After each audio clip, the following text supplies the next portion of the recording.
Bună prieteni, sunt Nelu Roman și vă invit la canalul meu de istorie, istorie, nu propagandă. De ce istorie? Pentru că istoria este o mare pasiune pentru mine. A fost și va rămâne o mare pasiune pentru mine. Și cred că ar trebui să vorbim acum despre istorie, pentru că există prea multe teorii conspiraționiste în mass media și ce vreau eu acum este să arăt ce înseamnă să vii cu o teorie și să o și dovedești. În video pe care urmează o să vă arăt un documentar realizat de un istoric canadian, Dan Gibson, un istoric contemporan care a locuit în Orientul Mijlociu pentru o perioadă lungă de timp, a studiat acolo și a venit cu o teorie extraordinară. El ne spune că nu Mecca este orașul în care islamul a început. Wow, asta este o teorie extraordinară, este ceva ce este greu de acceptat, dar acest istoric vine și cu dovezi, ceea ce este absolut important. O să vedem cum prezintă el dovezile, cum susține teoria, ceea ce nu prea se întâmplă cu aceste idei conspiraționiste care au inundat mass media, special YouTube și Facebook. Bun, hai să vedem împreună acest documentar, l-am meditat și l-am tradus și cred că o să vă placă, chiar merită. Sunt Nelu Roman și nu uitați, istoria este cea mai frumoasă poveste, istorie, nu propagandă. Hai să vedem împreună. Până data viitoare, când ne mai întâlnim, vă doresc numai de bine.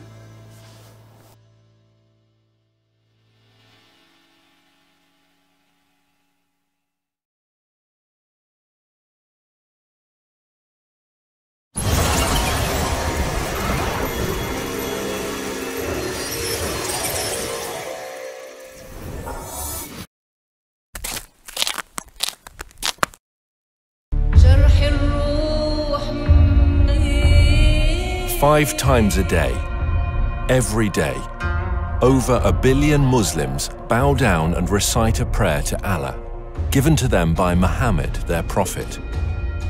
Every day, 5 times a day, they face a black rock in the holy city of Mecca and submit themselves afresh to the religion of Islam. Every day, they bow as a corporate group, all around the world, to express their solidarity as followers of Islam, for whom Muhammad is their prophet, the Quran is their scripture, and Mecca is their holy city.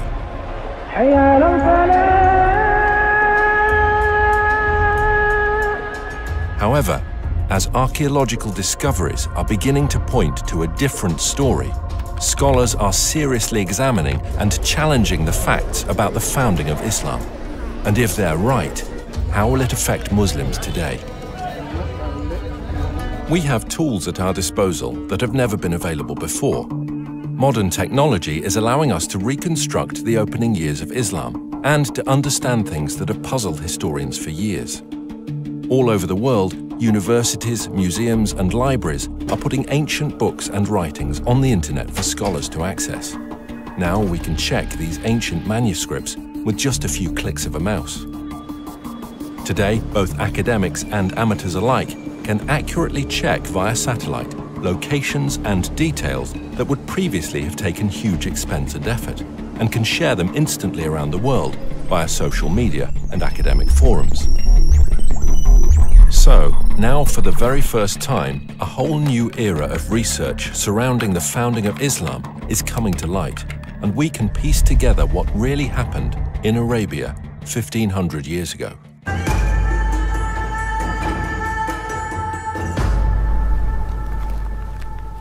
Writer and historian Dan Gibson has lived most of his life in the Middle East.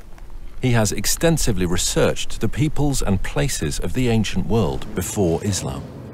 I first came to Arabia in my early 20s, and I've spent more than 30 years exploring every corner of this amazing part of the world, piecing together evidence for a radical new theory, which I believe will change our understanding of the past. Years of study have led me to the conclusion that Islam began somewhere other than where the conventional histories suppose, and that in early Islamic writings there are clues and references that reveal the hidden truth about the Mecca mystery.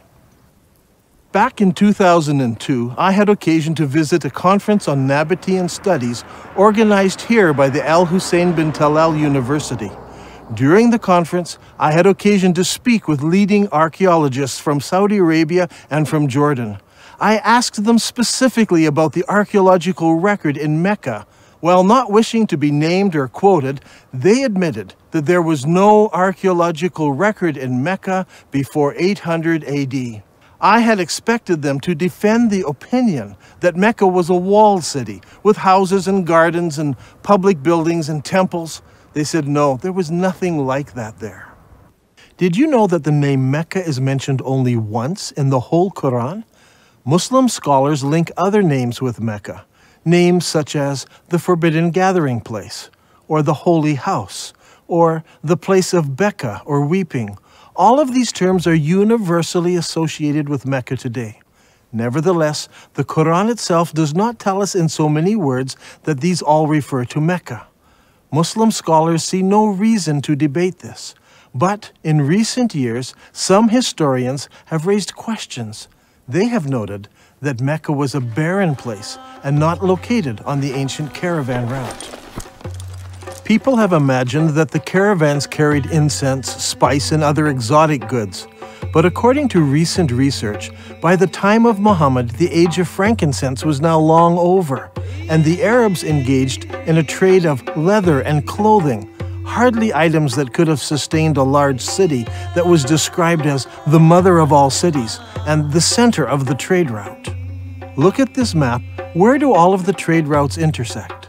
There are 3 places in northern Arabia that could be described as the center of the trade route. What is interesting is that Mecca was not even a stopping place because it was not even located on the caravan route. In this film, we will find out why there is a total lack of archaeology in Mecca from the time of the Prophet Muhammad, why descriptions of Mecca do not tally with the landscape, and how an early Islamic civil war altered the truth about Islam. While Muslims all over the world believed that their holy city and their founding leaders all lived in Mecca in Saudi Arabia, Dan Gibson believes the evidence actually points elsewhere. During my studies of Arabian history, I've come across evidence that points not to Mecca, but to northern Arabia as the founding place of Islam.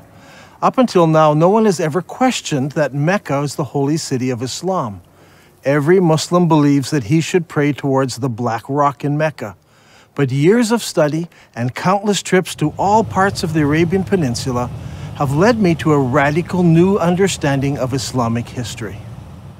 I believe that in the process of understanding Islamic history, a fundamental error has been made. It wasn't a deliberate falsehood, it was just a misunderstanding of what happened during the founding years of Islam. So later Islamic writers corrected what they thought was an error in earlier histories when it was actually the truth. Is it possible that over 1 billion people who follow the religion of Islam misunderstand how and where their religion began? And if so, what implications does this evidence have for the average Muslim who wants to follow the instructions of Muhammad, his prophet? We are going to have to examine a time in history and a setting that few of us understand. For centuries, the histories of the classical world and Middle East empires have been discussed, but little effort has been given to the history of Arabia. This ignorance is true not just of the West, but also of the Arabs themselves. The Prophet Muhammad was born in 570 AD, at a time and a place that few people today really know about. His grandfather and his father were Nabatean merchants, and in fact Muhammad himself married a merchant woman. One day, Muhammad was meditating in a cave and an angel visited him. The angel taught him words of praise to Allah. Later, his wife convinced Muhammad that it really had been an angel and he was in fact called to be a prophet of God. During his lifetime, he had many visits from the same angel, and each time there was a new revelation. These revelations from the whole of the lifetime of Muhammad become gathered together to what we know today as the Quran. Adel Ishamari studied Islam at the Islamic College in Kuwait. Over the years, he and Dan have formed a good friendship and have often found themselves drawn into deep discussion about faith and its history. كانت رسالة محمد هي أن في إله واحد وأن هو آخر الأنبياء الذي أرسلهم الله. وهذا الشيء أغضب كثير من المتواجدين في مكة بسبب أنهم كانوا يعبدون آلهة أخرى وهي الأصنام. كثير من الأصنام كان موجود هناك وكانوا يعبدون هذه الآلهة. ولهذا السبب بسبب غضب الناس عليهم صار اضطهاد على محمد وعلى القلة من أتباعه. فقرر محمد وأتباعه الهجرة إلى المدينة. Muhammad and his followers suffered persecution. So he and a few of his followers fled to Medina. Now that city actually converted to Islam and Muhammad established a government there. And in fact, we can date the Muslim calendar from this period of time. Shortly after this, his followers started attacking caravans, growing in power, growing in number, until eventually more and more people joined them, to the point where they became an expanded military presence, in fact, throughout the whole of Arabia. Muhammad gave his vision of taking Islam to the entire world. However, he died unexpectedly. And at that point, disputes broke out, leading to civil wars. But despite these differences and these divisions, there was the continued dream of expanding the faith to the whole of the world. Eventually, much of North Africa and Central Asia became under the control of Islam. And today, Islam is the second largest of the world's religions. Today, all over the Middle East, when construction companies want to dig for a foundation, there should be someone present from the Ministry of Antiquities. It doesn't matter if you're in Jerusalem, Damascus, or Amman, Jordan. Wherever you dig, the chances are you will expose an ancient site of some sort. In the city of Mecca, in Saudi Arabia, developers are digging all over, putting up great buildings, hotels and high-rises. But, to the surprise of archaeologists, there are no ruins of a great and ancient city under Mecca. The city where Muhammad was born was a major city. It had no trouble in raising large numbers of men to work caravans and march in its armies. Not only did it have a significant population, but it was also an agricultural city. وتسمى هذه المدينة اللي هي مكة بأم القرى في القرآن. أم القرى هي الاسم هذا المفروض يطلق على مدينة مبهرة، مدينة فيها آثار، مدينة فيها لها أسوار، مدينة يعني كبيرة معروفة. The Prophet Muhammad would go forth for his affairs and journey far afield until he reached the glens of Mecca and the beds of its valleys. Aisha, Muhammad's wife, mentioned how one of the men was longing for Mecca. Would that I but stay overnight in a valley filled with various kinds of grass? When we came to Mecca, we saw a town blessed with water and trees, and delighted with it, we settled there. Al-Bukhari speaks of a prisoner who was eating grapes while he was chained in irons, and he says, "This was not the time of fruit in Mecca." It's hard to believe that these things were written about Mecca. The area around Mecca is all rocks and desert. Mecca averages less than 10 centimeters of rain per year. With its extremely hot temperatures and barren conditions, this is scarcely enough to grow any vegetation at all, let alone grow enough food to support a large population. Yet, the holy city of Islam is described as having fields with trees and grass and soil.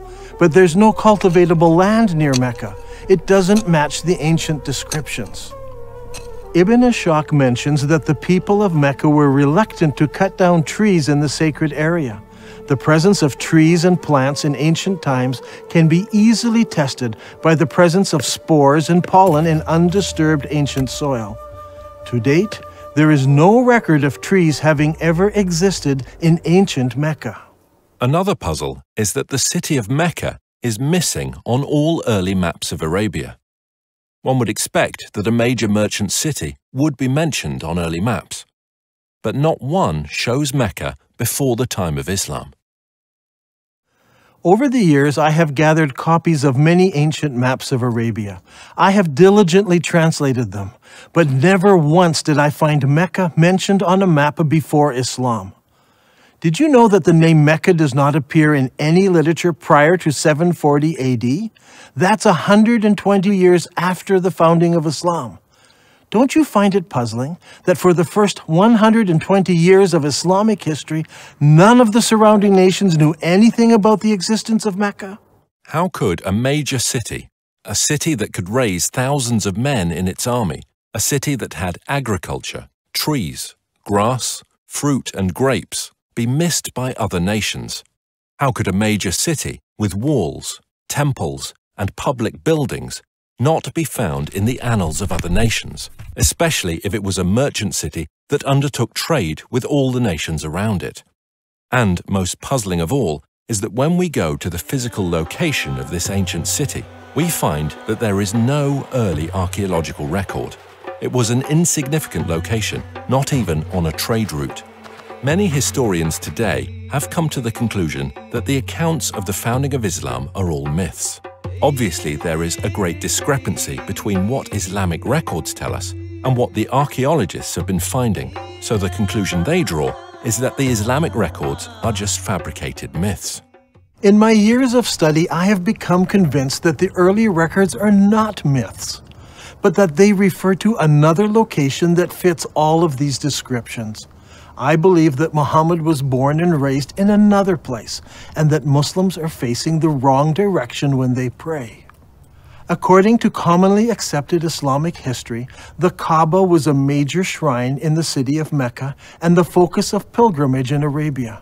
A good starting place might be studying the pilgrimage before the founding of Islam. وكما دون المؤرخ الطبري بأن هناك كان نوعان من الحج والعمرة. الحج الأكبر أو الحج الأصغر. وكان جد محمد كان يؤدي العمرة قبل الإسلام. This Umrah before Muhammad was at a time when the focal point of Arabian pilgrimage was to a place known as the Forbidden Gathering Place. This location held many pagan idols. وهذه الأسماء كانت موجودة قبل الإسلام، ولكن ما زال المسلمين إلى حد هذا الآن يستخدمون نفس الأسماء، ولكن هي الأسماء هذه جتنا من الخارج، يعني من الوثنية، ليس أسماء إسلامية. In order for us to understand what was happening in pre-Islamic Arabia, we need to understand the importance of holy places in ancient Arabia. From ancient times, Middle Eastern religions have equated gods with regions rather than being universal. Modern readers of history have long been influenced by Greek and Roman concepts of the pantheon of gods and have failed to realize the significance that the ancient Arabs applied to gods of specific regions. In the eyes of the ancient Arabs, there were gods who lived in Mesopotamia, gods who lived in Egypt, and gods who lived in Greece, and so on. Arab merchants passing through an area would respect the local gods. They were not opposed to gods of different places. What they were opposed to was the representation of a god in human or animal form. They preferred to use geometric shapes. For instance, here is a god in the shape of a block. That one over there is shaped as a triangle. Each of these gods were considered local gods and must be respected when passing through their territory. Such a view of religion naturally leads to accepting territories and locations as being sacred to specific gods. Thus, the area around a temple, such as a particular valley or remote desert location, could be considered as sacred. It would have a precinct where people could gather, even with their enemies, and be safe, because violence was forbidden in the sacred precincts. When tourists enter the majestic beauty of Wadi Rum here in southern Jordan, they're so often taken up with the exquisite beauty of this valley and the rugged mountains that they miss a temple dedicated to the goddess Lat, or Alat as some call her. This Nabatean temple had a sacred area. It was located in front of the temple, with the mountains marking off the sacred area. Before Islam, Arabs were divided into many groups. They worshipped different gods and often fought amongst themselves over tribal issues. The one thing that held them together was the pilgrimage to a common ancient meeting place. The Quran calls this Masjid al-Haram, or the forbidden gathering place. Masjid means gathering and is translated mosque today. Before Islam, there were no mosques, so the masjid was simply a gathering place. The forbidden gathering place was a sacred place of refuge and security, where regular activities ceased and violence was forbidden, or haram. The concept of haram or forbidden is very strong in Islam. في القرآن ذكر المسجد الحرام، وهو المسجد الحرام في المدينة الإسلامية المقدسة، ويعتبر المسجد الحرام وما حواليه من المدن هو منطقة محرمة. Allah has made Mecca a sacred sanctuary, and it was a sanctuary before and will be so after. None is allowed to uproot its shrubs or cut its trees or hunt its game. So we have two descriptions of the original holy city of Islam. It was a haram place where killing was forbidden, and it was the focus of the pilgrimage for many centuries before the founding of Islam. Now look here, much of the graffiti found throughout the Negev and southern Jordan was written by people on pilgrimage to the ancient city of Petra in southern Jordan. Thousands of people scratched their names and messages on rocks as they made their way to Petra for pilgrimage. This creates a problem for us. Mecca is unknown in maps and literature before and during the rise of Islam. The descriptions, such as the center of the trade route, the mother of all cities, and the focal point of the ancient pilgrimage, do not fit. How can we solve this? The answer to that comes from Islam itself. المساجد في الوقت الحاضر تتجه كلها صوب القبلة، صوب الكعبة، وهناك مكان في المسجد يسمى المحراب الذي الإمام يوقف فيه ويصلي ويقود المصلين.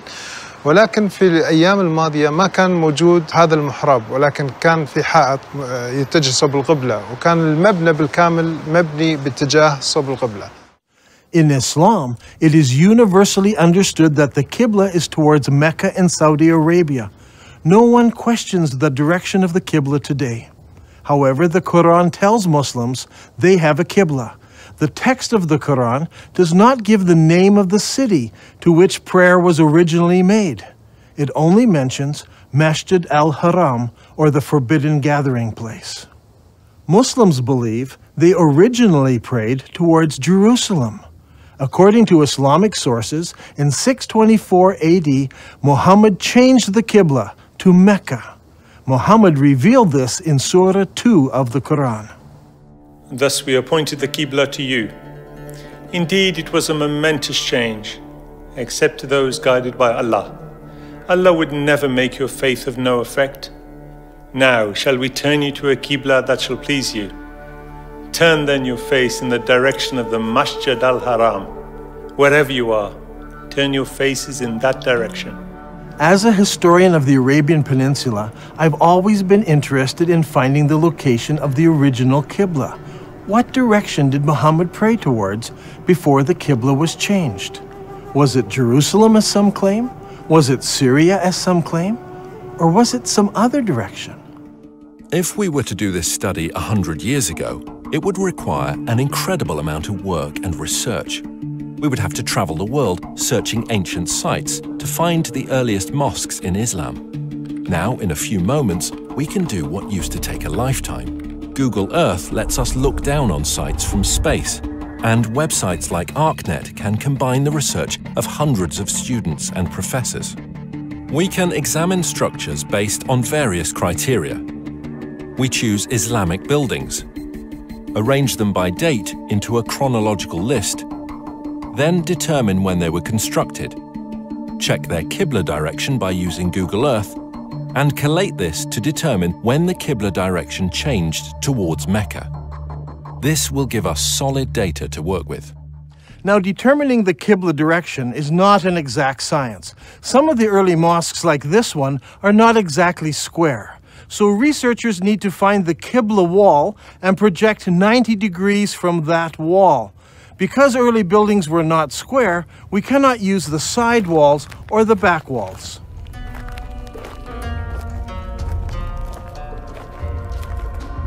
This is the mihrab of an old mosque. The early Arabs set the Qibla direction using the stars, and they were very accurate. The best way to determine the Qibla direction is to visit the mosque and use an actual accurate GPS unit.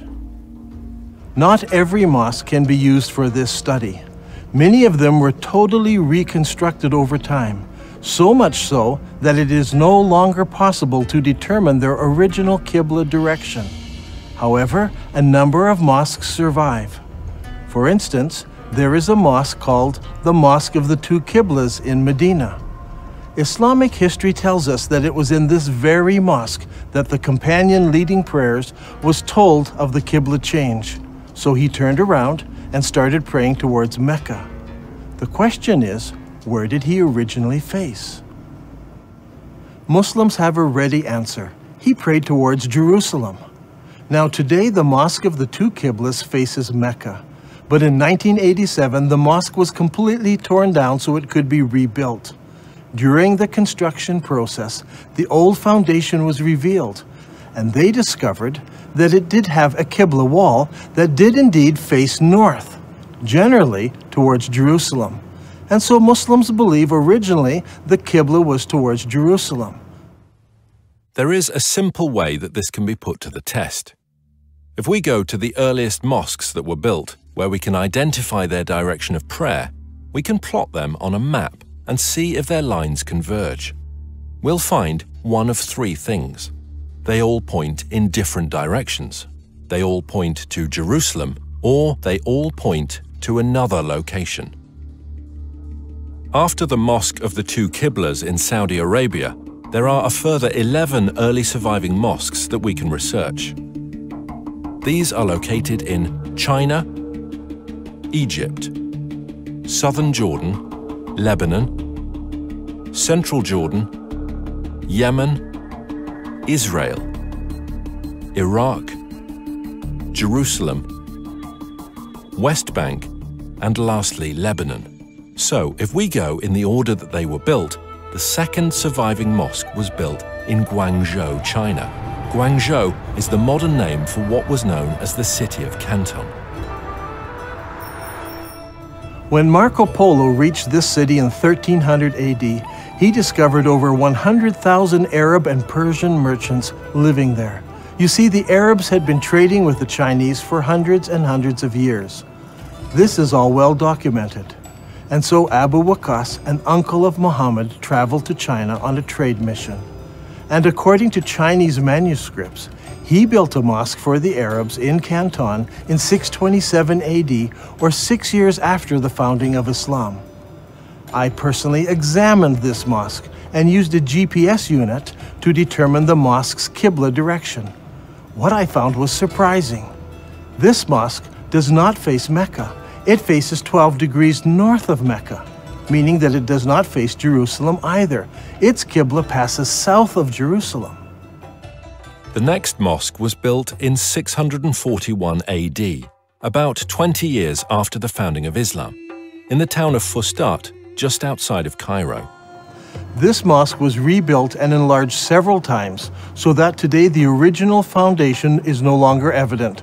However, a description of the original ground plan of the mosque survives, and the Islamic records tell us that the first Qibla pointed east and later had to be corrected towards the south, towards Mecca.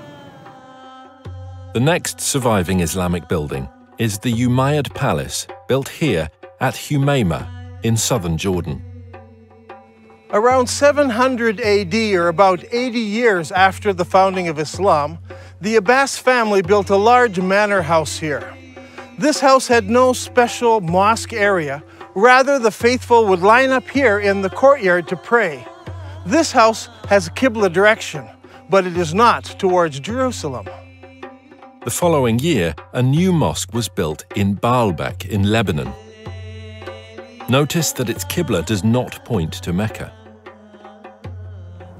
1 year later, the Umayyads built a large and impressive mosque here on the citadel in Amman, Jordan. This mosque points south. Mecca is over there. A couple of years after this, in 705 AD, or 84 years after the founding of Islam, Muslims constructed the Great Mosque of Sana'a in the capital city of Yemen.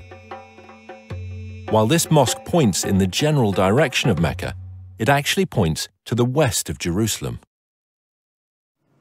The following year, in 706 AD, the Umayyad Muslim rulers built Khirbat al-Minya, a large palace complex in Israel on the shores of Galilee.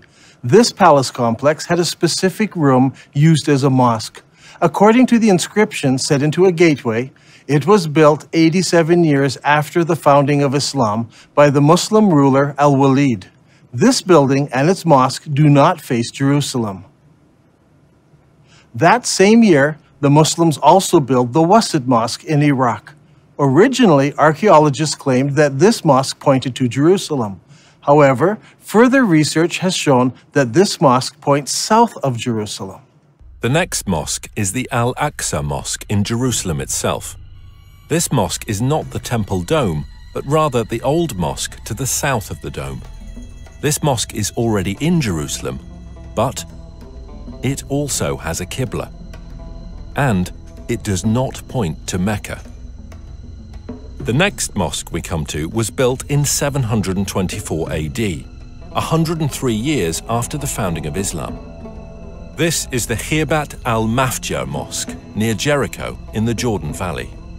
This palace was built near the end of the Umayyad dynasty. By looking at the floor plan, we can see that the palace and its mosque faced south rather than towards Mecca. That same year, a mosque was built at Anjar, about 58 kilometers from Beirut.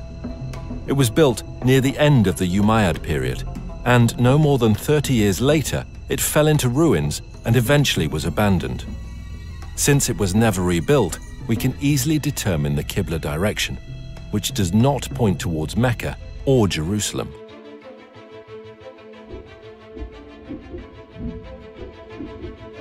Now, let's put this all together onto one map.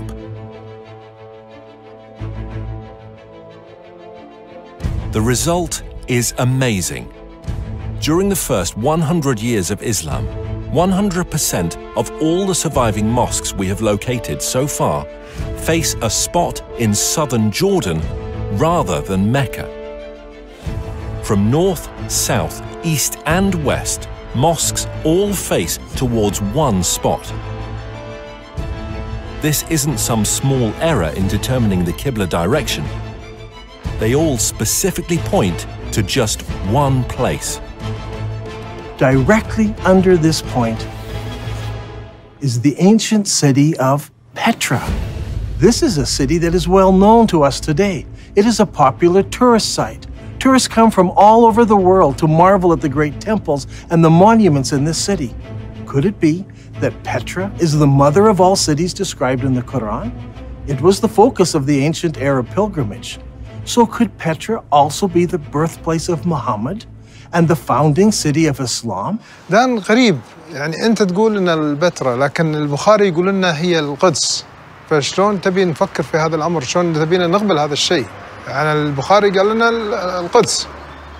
Every good Muslim tells me that Muslims used to pray towards Jerusalem. They know this because Bukhari tells them this. And I agree, Bukhari says it was Jerusalem. But Bukhari is writing some 200 years after Muhammad, and he's writing more than 100 years after the Qibla change took place. So he's not an eyewitness. He's just collecting what people are remembering. And he actually notes several conflicting ideas that were circulating at the time. While some people were offering morning prayer at Quba, a man came to them and said, "A Quranic order has been revealed to Allah's apostle tonight, that he should face the Kaaba at Mecca. So you too should turn your faces towards it." At that moment, their faces were towards Syria. And on hearing this, they turned towards the Kaaba at Mecca. I believe that originally Muhammad, while living in Medina, prayed north towards Petra, which was in the Roman province of Syria. By the time Bukhari was collecting his stories, people had forgotten Petra, and everyone remembered that their great-grandparents prayed towards Syria. دان القرآن يقول لنا مسجد الحرام في مكة، فيا ترى مكة وين موقعها الحقيقي؟ Those who bring up the argument about Mecca raise an interesting point. I agree that in Islamic literature, the name Mecca is synonymous with the first holy city of Islam. When Muhammad was a young man, the people decided to rebuild the Kaaba. In the rubble, they found several building blocks with inscriptions written in Syriac, the language of the Nabateans. They found a Jew who could translate it for them. I am Allah, the Lord of Mecca. I created it on the day that I created heaven and earth, and formed the sun and moon, and I surrounded it with 7 pious angels. It will stand whilst its 2 mountains stand, as a blessing to its people with milk and water. The word Mecca is an ancient Semitic word which means to weep or lament. If a location was assigned the title Mecca, it would mean the place of weeping. The name Mecca has never been used of Jerusalem. It appears only once in the Bible in Psalm 84. Here it is used in reference to a valley of weeping. But the Quran also speaks of a valley of weeping, where Hagar was weeping over Ishmael. The Quran places this story in Mecca, which is the early name for the place where the Kaaba was built. Surely this location was not Jerusalem, which is built on top of a mountain and not in a valley. I think the answer is quite simple. There were many major earthquakes in Petra, such as the one in 551 AD, only 19 years before Muhammad was born. We are told that during that earthquake, much of Petra was destroyed. Petra could have been called the Valley of Mecca because so many people were killed over so many years from all the earthquakes. If Petra is the holy city of Islam, then there should be evidence of Muhammad's tribe, the Quraysh, around Petra. If Dan Gibson can find Muhammad's tribe, it will greatly support his theory that Muhammad was from the Petra region and not from Mecca.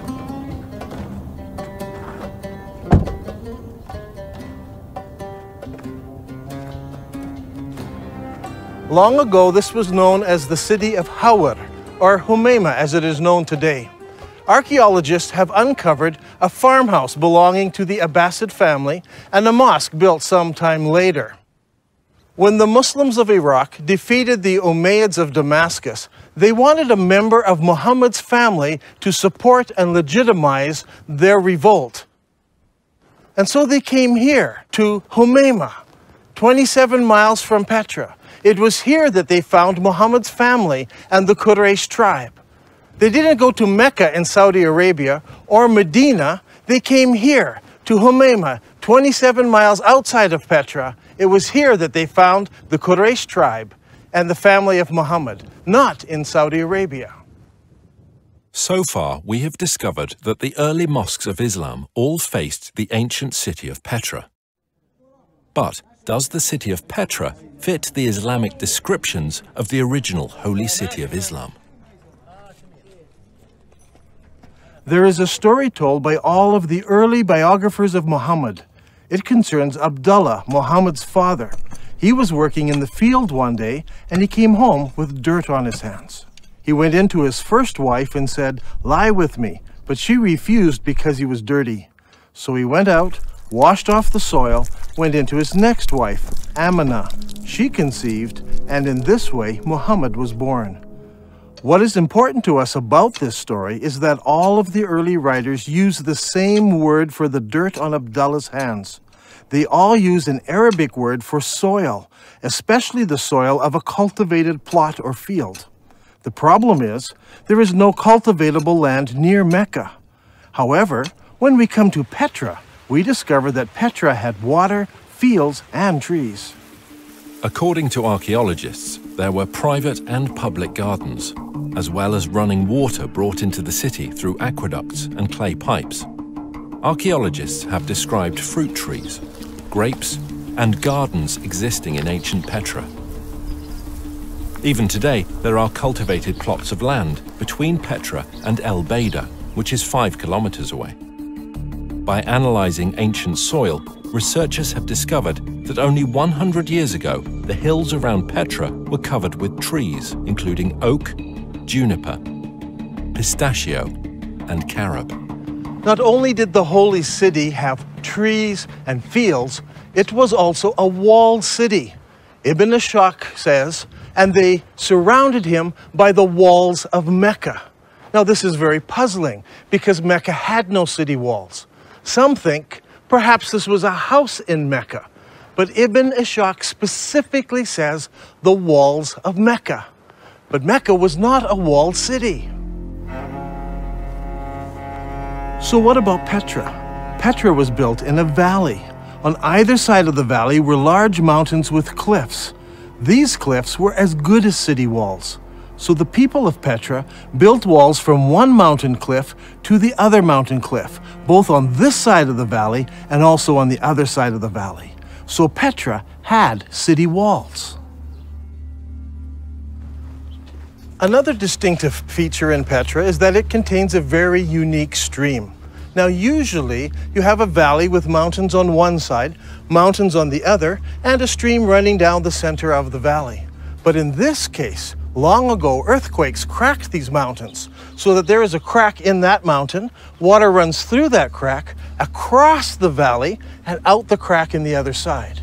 The Nabateans built a colonnaded street from one mountain to the other mountain, and beside it was a rainwater course. Let's go down there. Now in Islam, one of the duties of the pilgrims is to go 7 times between 2 mountains called Marwa and Safa. What is interesting is that Bukhari tells us that Muhammad chose to do this, running in the rainwater course between the 2 mountains. But there are problems. Safa and Marwa are just small rocks. Today they're housed right inside of the mosque building. As you can see on this drawing, there was no rainwater course between these 2 rocks. But here in Petra, the description fits exactly from one mountain to the other. There are 4 ways into the Petra basin. Since Petra is in a valley, one could enter from either end of the valley. During the year of the contest of Mecca, the Prophet entered Mecca through its upper part. But there were also other ways of entering Petra. The ancient records tell us that the holy city could be entered and exited by a crack in the rocks. In Arabic, this is called a thaniya. Al-Bukhari mentions this several times. Allah's apostle used to enter Mecca from the high thaniya and used to leave Mecca from the low thaniya.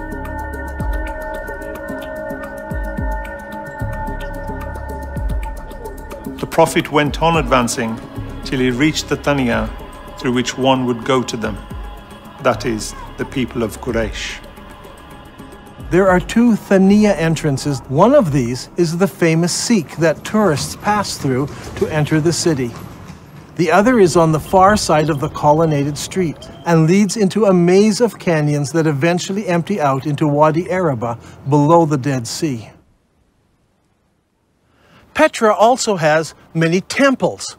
Over here is what is known today as the Temple of the Winged Lions, or the Temple to Al-Uzza.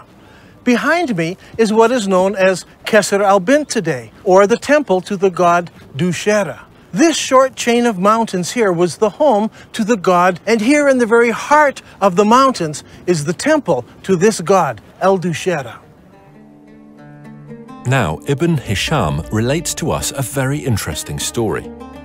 It's very early in Islamic history. Only a few people have converted to Islam at this time. One of those was a man known as Al-Tufail bin Amr of Mecca. He accepted Islam on one of his journeys, and once he returned home to Mecca, his wife also decided to accept Islam. Al-Tufail then tells his wife to go to the temple of Dushera and cleanse herself there. In the sacred area, there was a trickle of water where she could wash herself. She did this and returned home and learned about Islam. Did this story take place in Mecca, 1,000 kilometers away, where there is no temple to Dushera? Or did it take place here in Petra? If it did, then Dushera's temple is there. She would have come down to this temple, washed herself, and gone home. Is there a temple to Dushera in Mecca, in Saudi Arabia? No, there are no temples. no cracks in the rock, no water stream, no city walls, no grass, no trees, nothing. It's all here in Petra. And for the first 100 years, every mosque in the entire Islamic world pointed here to Masjid al-Haram, the forbidden gathering place, here in Petra. There is no other city in the world that fits this description so perfectly. Now, Al-Haktab had so harassed Zayd that he forced him to withdraw to the upper part of Mecca, and he stopped in the mountain of Hira, facing the town. It's interesting to note that in this account, Mount Hira is located in the upper part of Mecca. If you go to Mecca today, the cave of Hira doesn't face the city. But here in Petra, the high side of the city is north of the colonnaded street, and the low part of the city is south of the colonnaded street. In effect, the city was divided in half by the colonnaded street. If Petra is the holy city of Mecca, then the cave where Muhammad received his first revelation should be located there.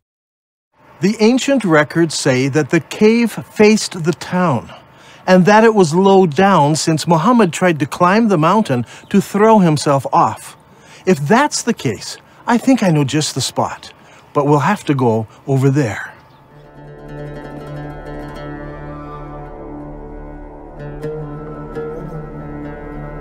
Here in this cave, we can see where there are many various god blocks.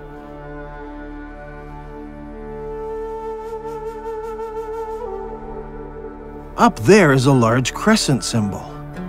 This is just the sort of cave where young men would go to contemplate the meaning of life. The descriptions and location of this cave are just like the ancient records describe it. Just outside of the city, the entrance facing the city, and evidence that people spent time here in religious worship and meditation.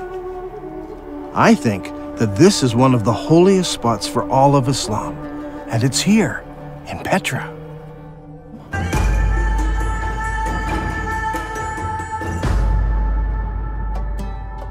The Quran commands every Muslim to face the forbidden gathering place when they pray. Now, the forbidden gathering place wasn't a building. It was much more than this. It was a large area marked out with special stones. These stones marked the boundary around the sacred area. No killing was allowed inside this area. Even birds were not killed. Now, what kind of stones would you need to mark out such an area? If you had just small round stones, they would be lost among the other stones of the desert. They must have been larger stones. And there should have been something special about them, so that you knew for certain that this was the boundary of the sacred area. Today, in Mecca, there are no special boundary stones. Historians have long wondered what these marker stones might have looked like, but they seem to have been lost in the years that have passed since then. Or perhaps they were never there. If Petra is the original holy city of Islam, then of course the special stones wouldn't be in Mecca. They would be in Petra. Now there's a feature about Petra that's absolutely fascinating. Whenever tourists come to this city, they pass by a number of square-cut stones known as the Jinn rocks. This is a fanciful name given to them by the local Bedouin. What is interesting is that there are more than 20 of these large square stones marking all of the entrances of the city. Is it possible that these mark out the forbidden sanctuary? Perhaps that's why they're not located in Mecca. If that is true, then Masjid al-Haram, or the forbidden sanctuary, would have been located here. And if it was located here, then the Kaaba would have been located here as well. But it's not, because a man named Ibn Zubair moved it. So far in this program, we have been examining the direction of prayer that Muslims originally faced. As we've seen, all of the mosques constructed during the first 100 years of Islam pointed to Petra. By using the two mosques on the Amman citadel, Dan Gibson has determined the approximate years when the Qibla direction changed. Does Islamic history give us any clues as to why the direction of prayer might have changed? If we look into Islamic history at this exact time, we come face to face with the Second Islamic Civil War. حصلت حروب كثيرة في الإسلام، ولكن أيضا حصلت حروب أهلية بينهم بسبة الخلافة بعد وفاة محمد، ولهذا السبب صار في شيعة وسنة. الأمويين فازوا اللي هم السنة، والحكم بدأ من دمشق. At this point in history, the governor in the Holy City was Abdullah ibn Zubair. He was particularly unhappy. In his eyes, the Holy City was the most important city of Islam, the mother of all cities. But the Umayyad rulers chose Damascus as the new capital city, and a lot of people were unhappy with the corruption and the infighting in Damascus. So in 683 AD, about 64 years after the founding of Islam, Ibn Zubair declared himself caliph in the Holy City, and that started the Second Islamic Civil War. The Umayyads reacted strongly and sent an army against the Holy City. Ibn Zubayr then did a shocking thing. He destroyed the Kaaba, the ancient holy shrine of Islam. Ibn Zubayr then demolished the Kaaba sanctuary until he had leveled it to the ground and dug out its foundation. Then he placed the black stone beside it in a wooden stand in a strip of silk. The Umayyads fought against Ibn Zubayr and his companions, but after 40 days, news arrived that the ruling caliph in Damascus had died. Now, the Umayyad generals insisted that the battle wasn't over, but that they must return to Damascus so that a new caliph could be established. The members of the Umayyad royal family had come to the battle as well, and they insisted that they must return to Damascus under the protection of the entire army, so the whole army marches off. The problem we face here is one of timing. The Islamic records are quite clear that when the caliph died, his 13-year-old son ruled in his place. Al-Tabari, Volume 20, tells us specifically that his son survived only 40 days after his father died before he too was killed. During this time, the armies from the Holy City returned to Damascus. Now, a slow-moving army would have taken many days to cover the 1,400-kilometer trek across the desert from Mecca in Saudi Arabia to Damascus in Syria. If the army could move at 20 miles a day, it still would have taken them 43 days. When you add up the time the messenger took to bring the message, the time it took for the army to decide to return and get mobilized, and the 43-day march, there is simply not enough time. Mecca is too far away to be believable. However, if the holy city was Petra, then the distances would all be drastically reduced. This problem of distances plagues Islamic history again and again. Mecca in Saudi Arabia is simply too far removed to fit many of the stories in early Islamic history. Now, with the lull in the war, Ibn Zubayr had time to rebuild his defenses and prepare for the return of the Umayyad army. Now I want to show you something. Here are some of the volumes of Al-Tabari's history of Islam. Al-Tabari managed to collect a massive amount of material that he writes about what happened during each year of Islamic history. He devotes whole chapters, sometimes 2 chapters, to every year. But then something strange happens. The battle for the Holy City takes place over several years, but year 70 of Islamic history is of great importance. Now notice, Al-Tabari spends 15 pages describing what happens in year 69, and he spends 27 pages describing what happens in year 71. But where is year 70? Look at this. For year 70, Al-Tabari only records a few lines of text. Did he not find any more information for this year? Or did later editors censor this year from Al-Tabari's record? Only a few lines, but what he records gives us a few tantalizing details. It tells us that Musa'ib ibn Zubair, apparently a brother of Abdullah, brings supplies to the holy city. Were these supplies military equipment? No, it says he brought many horses and camels. I believe that this is the year that the followers of Ibn Zubair moved south from Petra to the deserts of Arabia to find a place where they could hold out against the Umayyad forces. All details of this year have been removed from Al-Tabari's history. but we know that they obtained many horses and camels, which would have no other purpose than to move many of the people out of the city. This lull in the war continued into the next year, so Ibn Zubayr took advantage of the break to undertake a religious project. He decided to rebuild the Kaaba, but Al-Tabri does not tell us where the new Kaaba was constructed. Was it in Petra? Or was it in a new, safer location in faraway Mecca?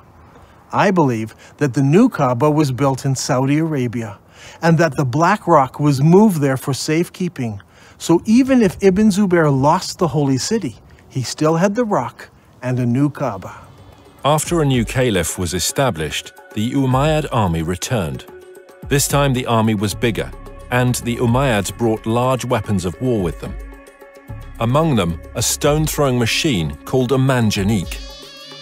The war between Ibn Zubayr and Al-Hajjaj took place for 6 months and 17 nights in the hollow of Mecca. Yusuf ibn Mahak said, "I saw the manjanik with which stones were being hurled. The sky was thundering and lightning, and the sound of the thunder and lightning rose above that of the stones, so that it masked it."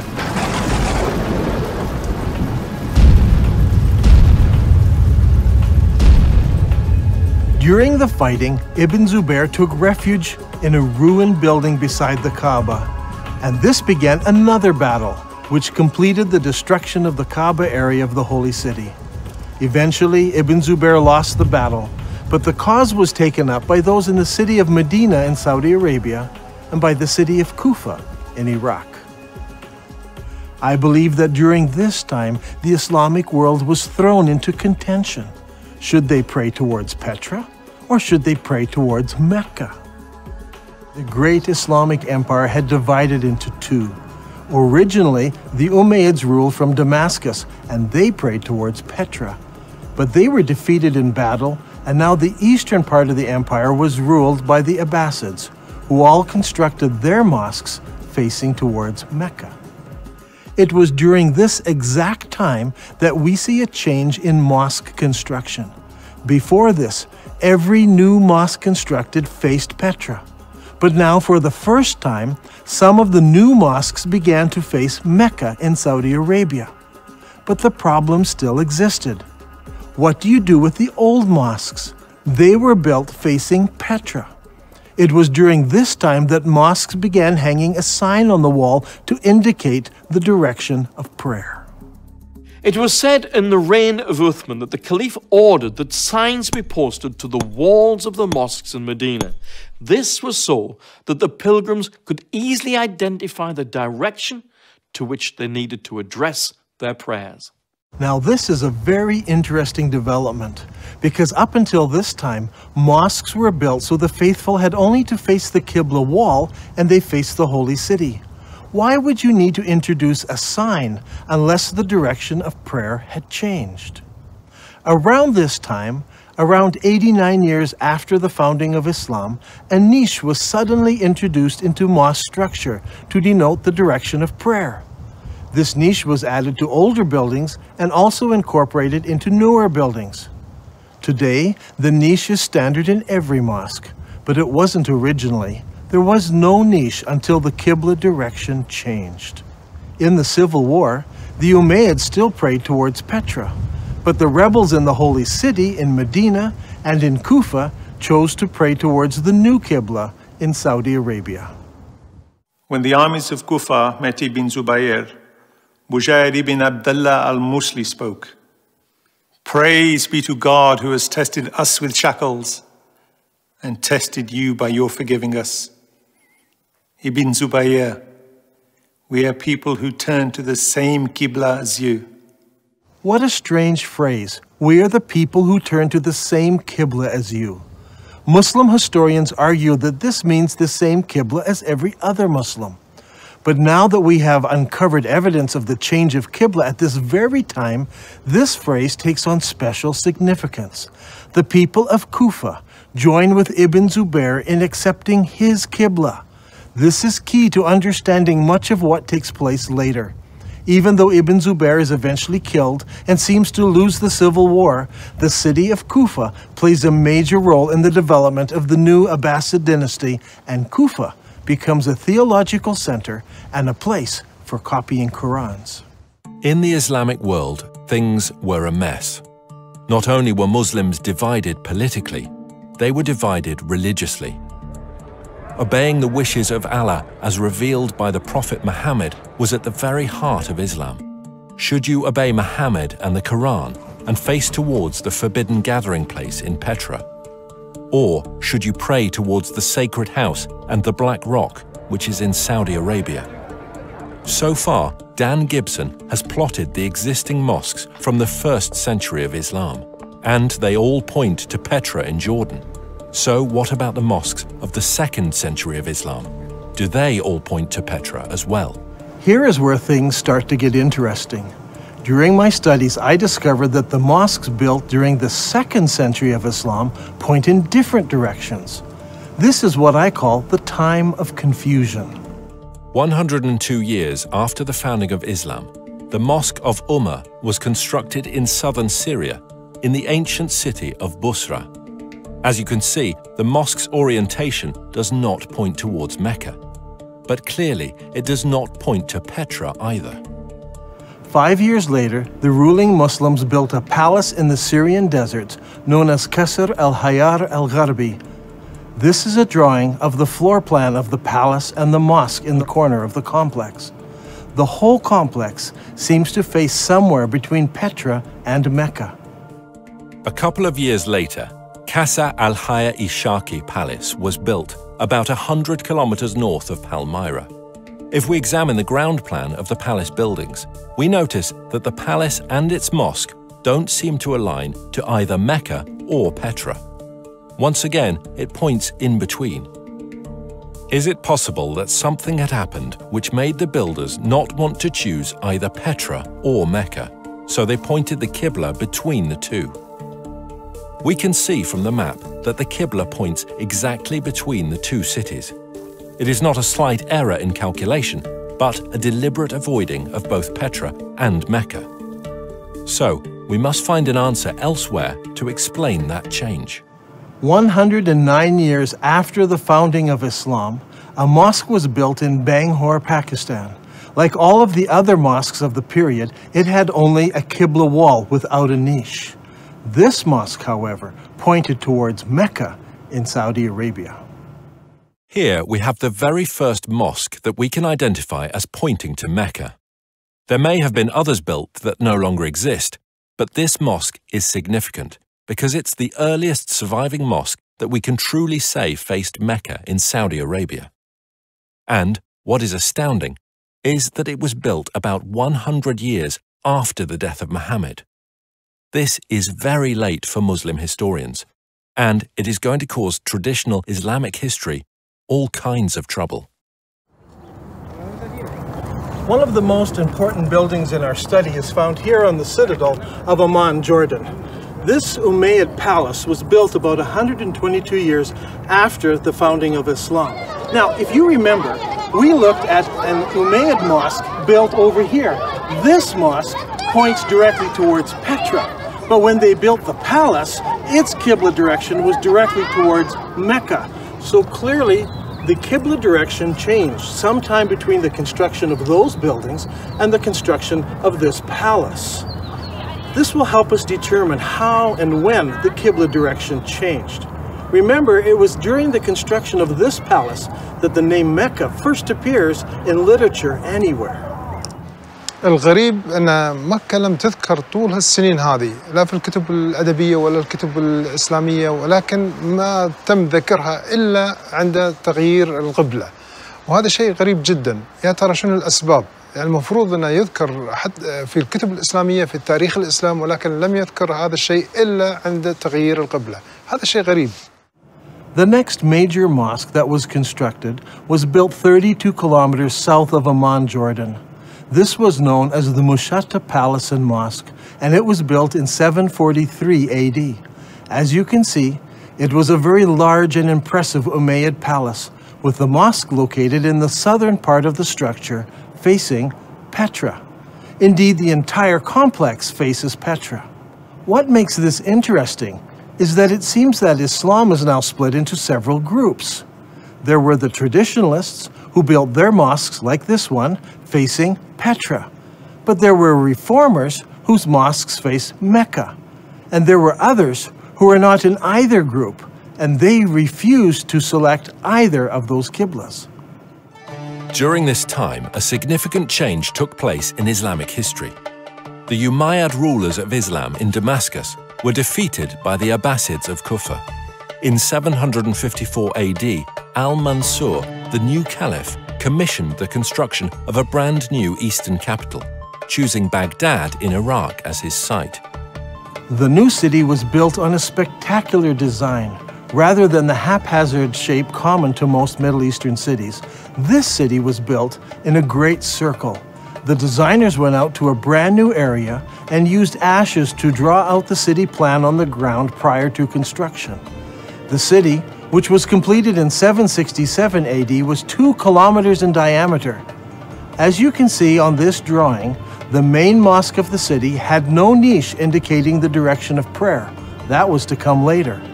One wall was used as a qibla wall, and that wall pointed directly to Mecca, as would all of the other mosques built from now on by the Abbasid rulers.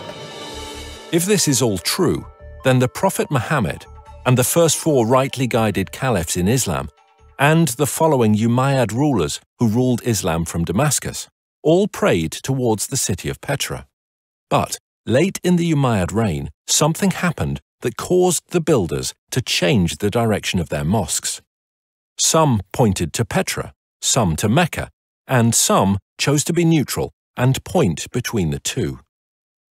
This created a problem for the western half of Islam. The people in the West were still loyal to the earlier Umayyads. So the Islamic world is now split into 2. The Abbasid rulers in Iraq control the eastern part of the empire, and the Umayyad rulers control North Africa and Spain. This is an important time in Islamic history because the Umayyads in Spain now blossom in culture and begin to build beautiful and impressive buildings.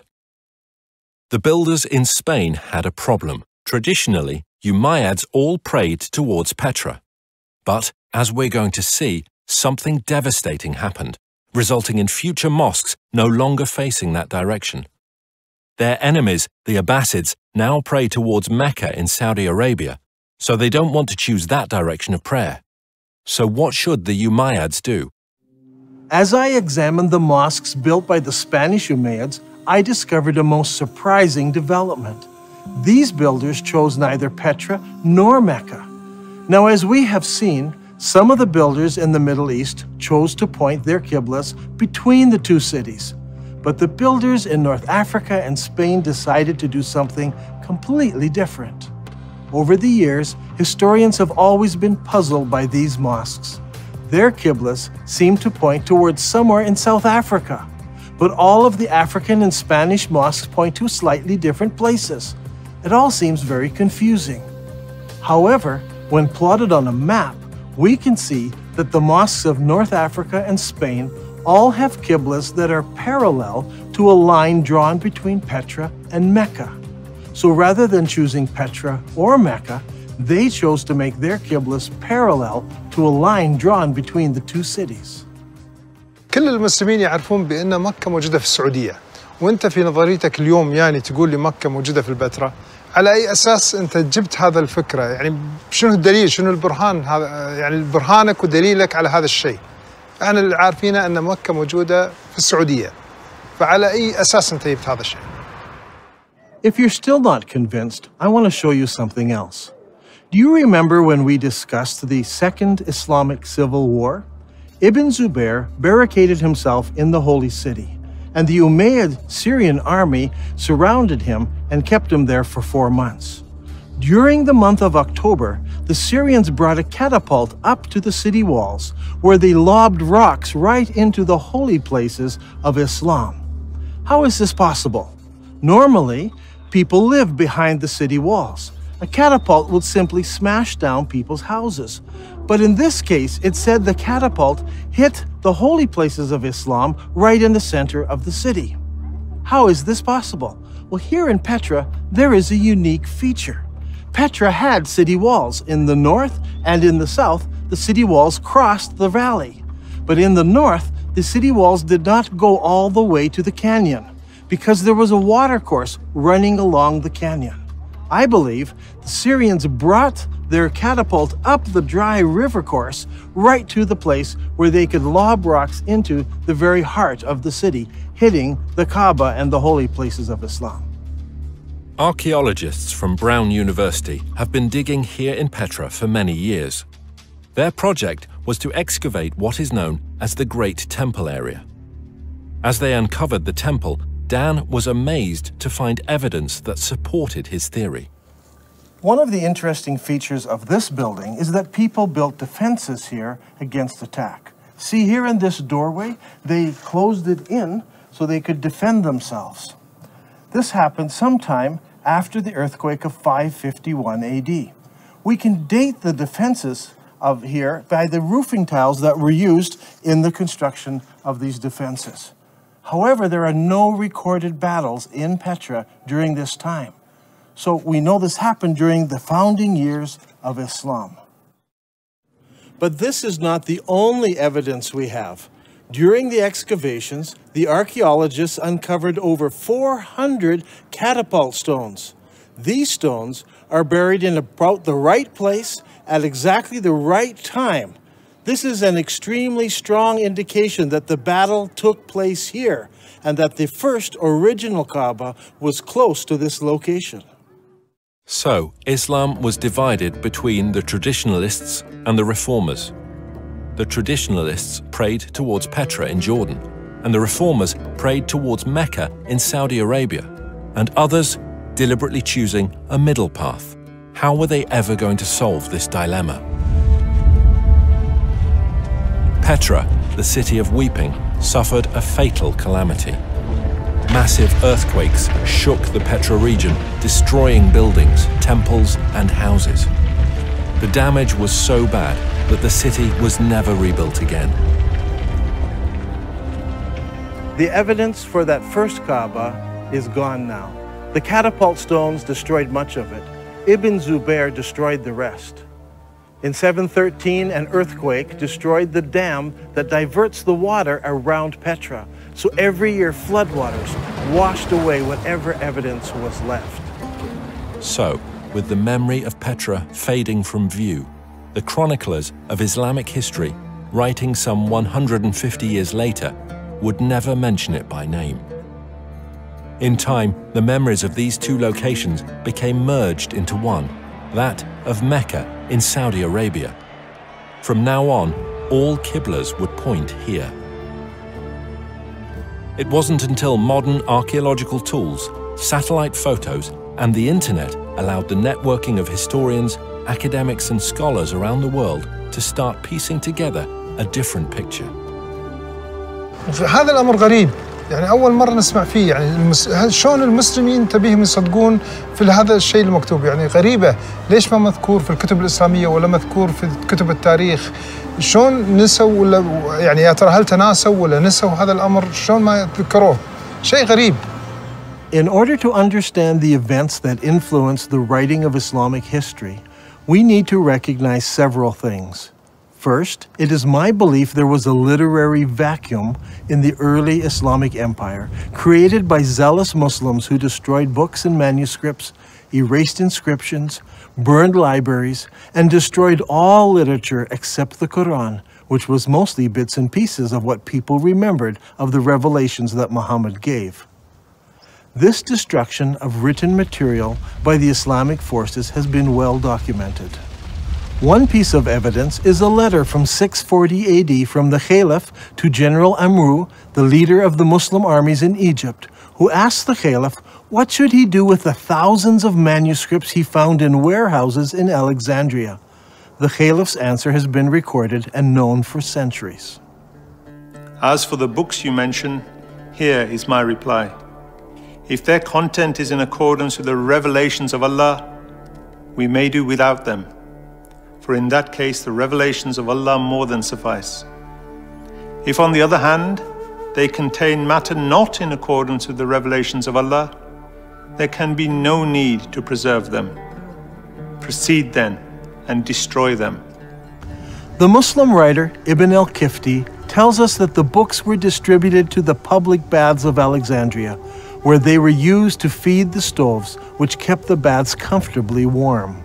They say it took 6 months to burn all that mass of material.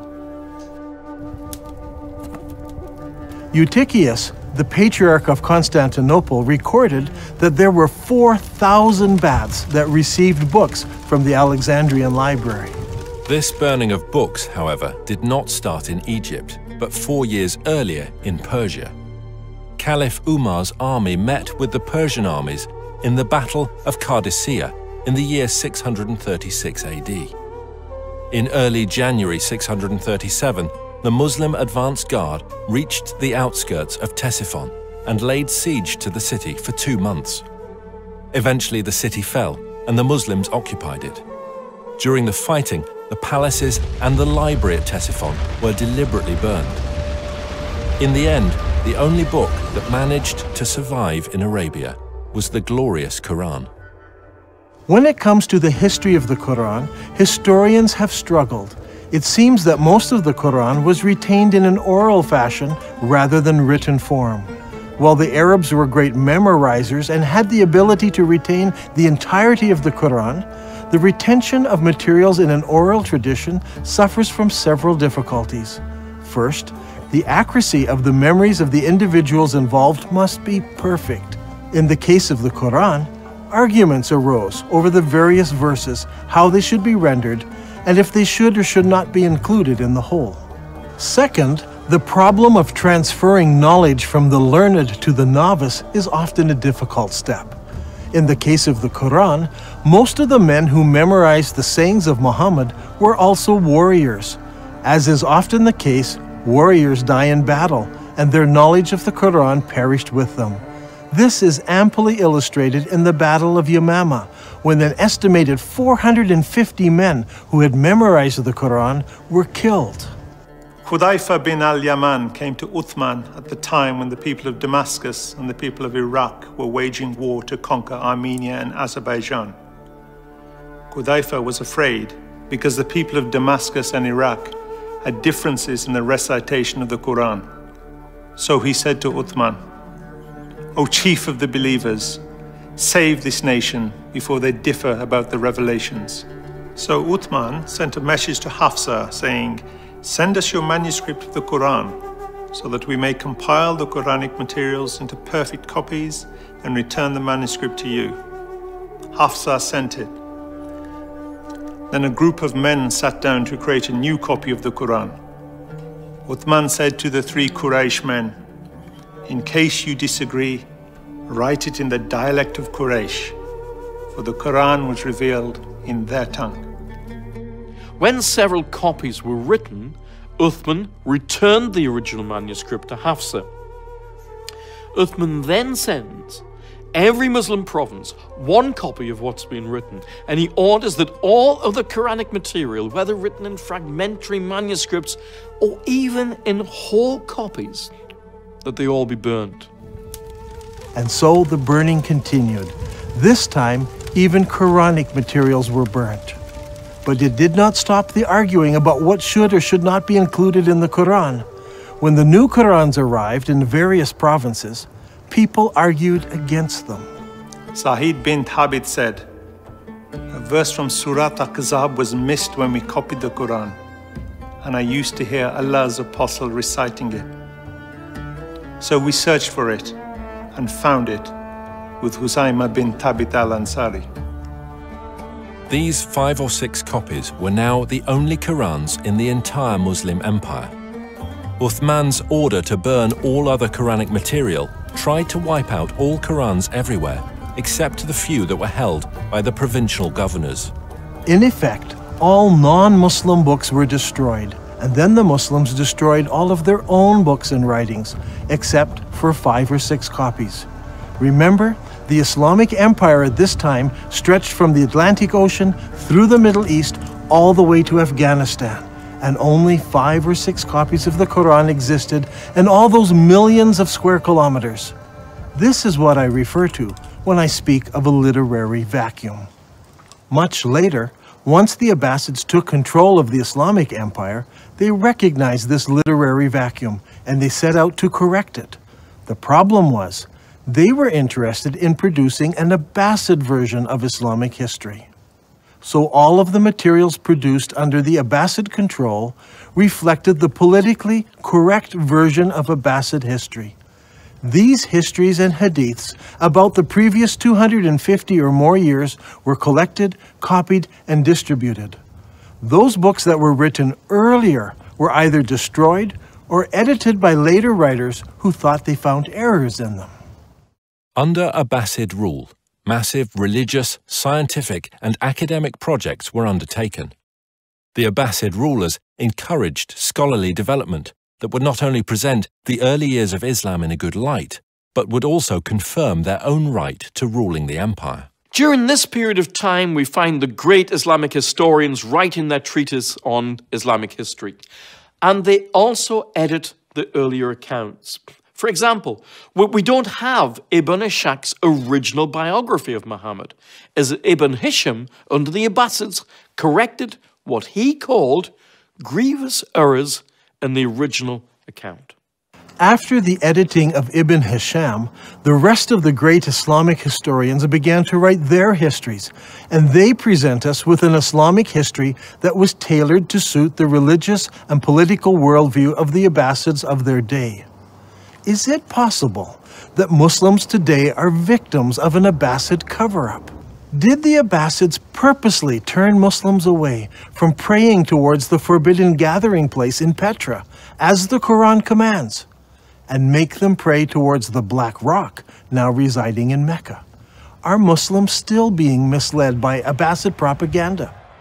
I believe the stage was set when early Muslim leaders gathered together the various scraps of the Quran. The problem wasn't the collection. It was the destruction of anything that opposed their view. There is a great divide here between Western thought and Muslim thought. In Western thought, the later manuscripts are less reliable, as they are copies of copies. We need to go back to earlier source material, as it's more accurate. Muslims, on the other hand, think earlier manuscripts are less reliable, and later manuscripts replace earlier manuscripts. Even in the Quran, later revelations replace or abrogate earlier revelations. Once you allow the concept of abrogation, you open yourself up to accepting all kinds of changes. If the Abbasids tampered with history, did they go so far as tampering with the text of the Quran? For instance, how did the name Mecca get into Surah 48? Abu Bakr, the successor of Muhammad, made the first compilation of Quranic material. Uthman, who followed him, used that collection and then added to it. The historians tell us that even after Uthman had compiled his Quran, people remembered still more verses that Muhammad had revealed. Every time a new Quran came out, it was touted as the most complete Quran. The previous ones were okay, but the newer ones were more complete, with more revelations in them. Did the Abbasids bring out an even more complete Quran that contained mention of Mecca? Today we have many of the Abbasid Kufi Qurans in museums from Istanbul to Samarkand. These Qurans use the Kufic script invented in the city of Kufa. But what about earlier Qurans written in other scripts? I have searched through many of the early Quranic parchments written in pre-Kufic script. It should come as no surprise that none of the pre-Kufic material includes verses about the changing of the Qibla or the city of Mecca. Historians have challenged me that I'm trying to rewrite all of Islamic history. I assure you I'm not trying to do this. I'm only suggesting one small change. Long ago, the holy city of Islam was referred to as Mecca. I believe that name was used for the city of Petra after repeated earthquakes killed many people. After Ibn Zubair moved the Black Stone to Mecca, scribes had only to make one small change to Islamic writing. In Arabic, Mecca is written like this. It's very easy to change the ba to a mim. Watch again. That's all it took. It is virtually undetectable to later readers.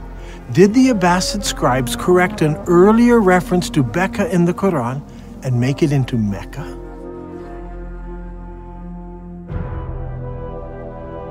I believe that all of the evidence points to Petra as being the ancient city of Mecca, the founding place of Islam. All of the mosques of the first century of Islam point to the forbidden gathering place in Petra, and all of the descriptions fit Petra, not Mecca. Muslims are instructed in the Quran to pray towards the forbidden gathering place. The Quran says nothing about the Black Rock. It is clear that although Dan Gibson's research is rooted in Islamic history, and he has a great affection for the Arabic world, his theories will be challenging to Muslims. As faiths around the globe come under increasing scrutiny to prove the veracity of their origins, all religions need to consider serious research they may find difficult. Islam needs to ask if it is possible that over 1 billion people have been misled by Abbasid propaganda regarding how and where their religion began. And, if true, what implications does this have for the average Muslim today?